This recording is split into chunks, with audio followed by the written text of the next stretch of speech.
No. Hả? Rửa bát á? Đéo hay là ông là ai rửa bát? Bỏ đi. Bỏ đi. Đàn ông đàn an để vợ rửa bát. Đi sang đây rồi đi ăn.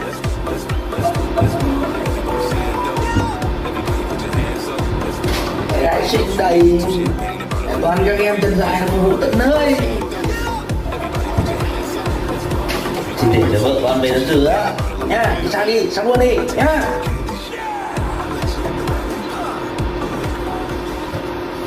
Thôi rửa nhanh không nó sai. Ha ha ha ha!